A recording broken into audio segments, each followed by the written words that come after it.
পৌর পরিষদের চেয়ারপারসনের নামে অনাস্থার প্রস্তাব দেওয়া হয়েছে, সেই ব্যাপারে কি বলবেন? হ্যাঁ, গতকালকে আমরা সাদা কাগজে 21 জন মেম্বারের সই করা ওনারা সবাই এসে আমার কাছে জমা দিয়েছেন। আমি মেম্বার্স যারা আছে, যারা সিগনেচার করছে, এক্সিস্টিং কাউন্সিলর, নগরের মেম্বার মানে কাউন্সিলর আর কি, 21 জন কাউন্সিলরের সিগনেচার করা আছে। এটা সাইন করা কাগজ ওনারা আমার চেম্বারে আইয়ে দিয়ে। কতজন সদস্য ছিল স্যার? সাইন করা ওইখানে 21 জন সদস্য। কি কারণে অনাস্থা আনা হয়েছে সেই ব্যাপারে না, সেই ব্যাপারে তো ডিটেল ডিসকাশন করেনি। কারো নাম কি ঘোষণা করেছে তারা জেলা বিএস থেকে? চেয়ারপারসনের নাম না, নাম এখন অব্দি ঘোষণা করেনি।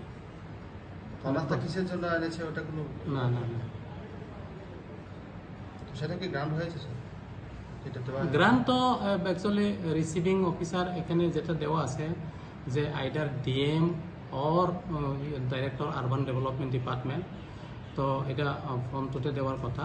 তো এটা সাদা কাগজে গ্রান্ট করবো ডিএম স্যারের ডিএম স্যার আমার বলছিল যে ফর্ম 2-তে দিবেন এবং একটা ক্লারিফিকেশন চাইয়া চিঠি লিখতে কইছিল যে who would be the competent authority. তো অ্যাকর্ডিংলি আমি লিখছি এবং এটার অপেক্ষায় আছি।